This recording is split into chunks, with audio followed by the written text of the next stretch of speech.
आज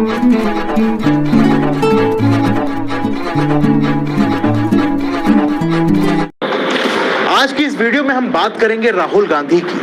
वो राहुल गांधी जिन्होंने लोकतंत्र की सबसे ऊंची कुर्सी पर बैठकर झूठ बोलना अपना अधिकार बना लिया है। वो राहुल गांधी जो भरे सदन में प्रधानमंत्री पर सिर्फ इल्जाम लगाते हुए दिखते हैं, वो भी बिना किसी सबूत के। वो राहुल गांधी जो सदन की गरिमा को हमेशा तार तार करते हैं। आज वो राहुल गांधी बुरे फंस गए, और इतना बुरा कि उनकी सांसदी तो जा ही सकती है, साथ ही उन्हें जेल भी जाना पड़ सकता है। उन्हें जेल की भी हवा खानी पड़ सकती है। जी हाँ, बिल्कुल सही सुना आपने। राहुल गांधी ने अब कुछ ऐसा कर दिया है कि उनकी सांसदी तो जाएगी ही, साथ ही वो जेल भी जा सकते हैं।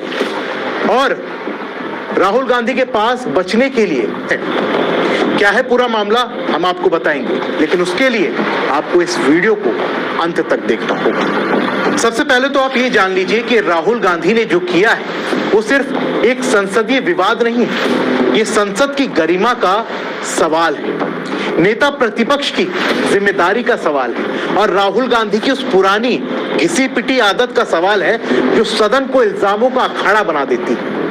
आरोप लगाओ, सबूत मत दो, जवाब मत सुनो और भाग जाओ। और इस बार भी राहुल गांधी ने कुछ ऐसा ही किया है, लेकिन इस बार वो हत्थे चढ़ गए। किसके?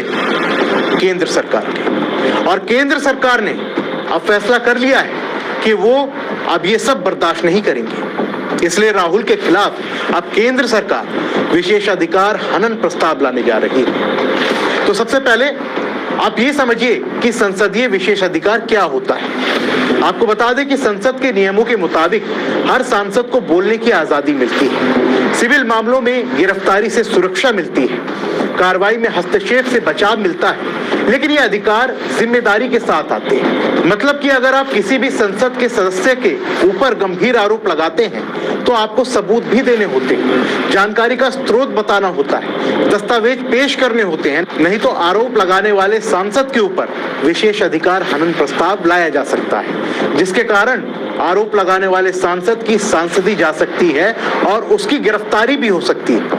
अब आप सोच रहे होंगे कि राहुल गांधी ने ऐसा क्या कर दिया, तो आपको बता दें कि पहली बात तो राहुल गांधी ने कुछ ऐसा नहीं किया है, वही किया है जो वो हमेशा करते हैं, संसद की गरिमा पर कीचड़ उछालना, प्रधानमंत्री पर कीचड़ उछालना, उनके खिलाफ अपशब्द बोलना और उनके ऊपर झूठे इल्जाम लगाना।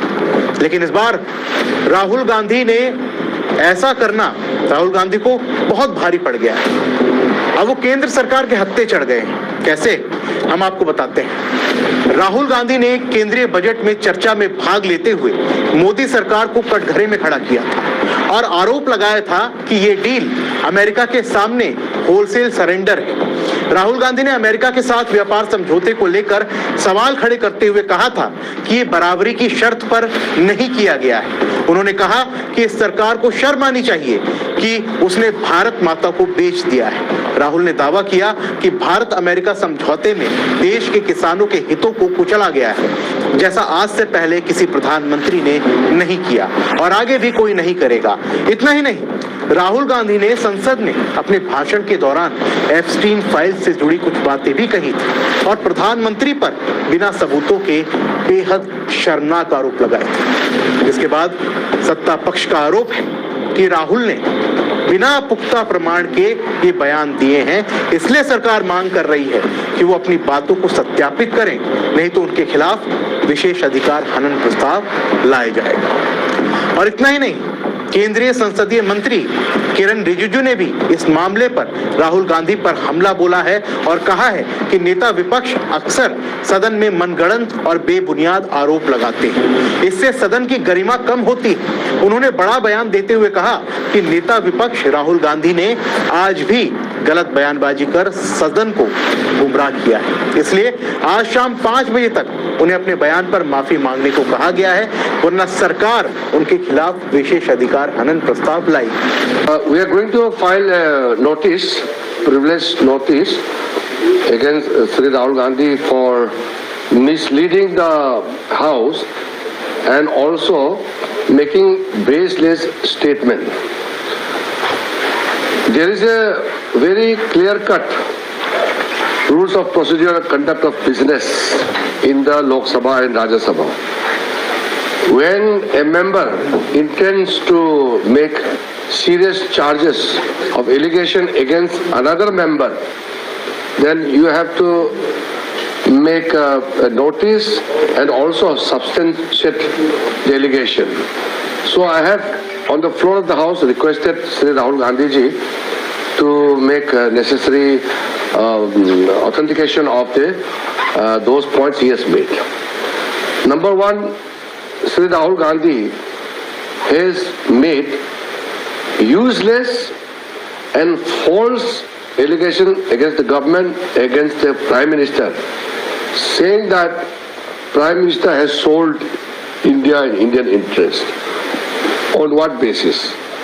Secondly, he took the name of the senior minister, Hardeep Singh Puri.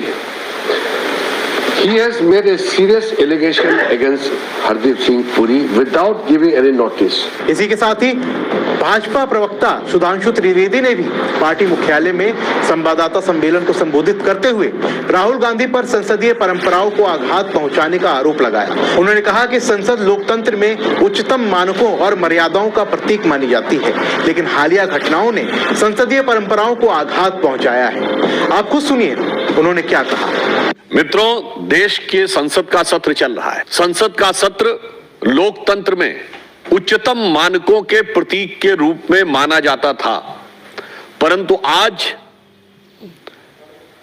नेता प्रतिपक्ष राहुल गांधी जी के आचरण, भाषा और शैली, यानी उनके मन में जो है, उनके शब्दों में जो है और जो उनके आचरणों में है, उससे राजनीति और संसदीय मर्यादा को निकृष्टतम निम्नतम स्तरों तक ले जाने का बहुत निंदनीय कार्य हुआ है।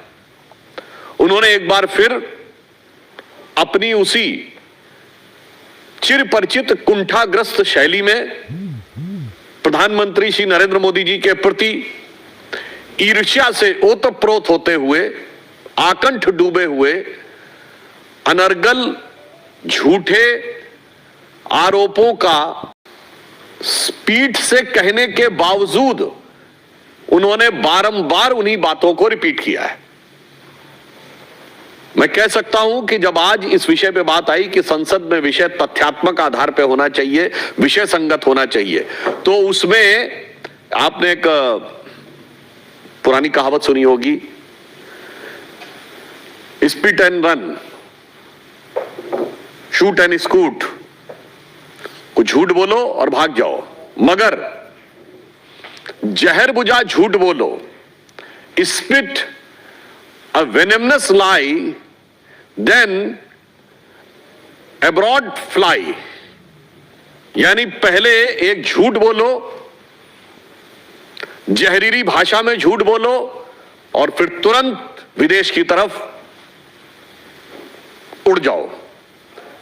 एक बात बहुत भली बात इससे समझनी चाहिए, आज जिस प्रकार का निंदनीय आचरण राहुल गांधी जी का निरंतर नजर आ रहा है, उससे तो ऐसा प्रतीत होता है कि गोबेल्स के जो लोग बैठे हुए होंगे कहीं, तो उन लोगों को भी सिहरन होती हुई होगी कि कितनी उग्रता के साथ कितनी झूठी चीजों को सदन के पटल पर कहा जा सकता है, मना करने के बावजूद। आपको बता दें कि राहुल गांधी पहले नहीं है जिनके खिलाफ ये प्रस्ताव लाया जा रहा है। इससे पहले उनकी दादी इंदिरा गांधी भी इस मामले में फंस चुकी है।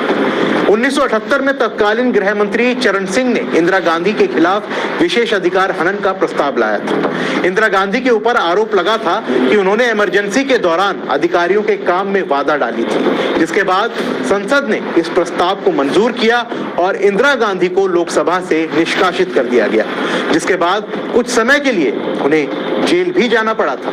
और इंदिरा के बाद 1976 में राज्यसभा में सुब्रमण्यम स्वामी के खिलाफ भी विशेष अधिकार हनन का प्रस्ताव लाया गया था। उन्हें सदन से निष्कासित कर दिया गया था। उनकी राज्यसभा सदस्यता भी समाप्त कर दी गई थी। तो इन उदाहरणों से साफ है कि अगर सदन चाहे तो किसी सांसद को विशेष अधिकार हनन के तहत बाहर किया जा सकता है। तो अगर राहुल ने माफी नहीं मांगी तो उनकी सांसदीय जाना तो तय है, साथ ही उनका जेल जाना भी तय है।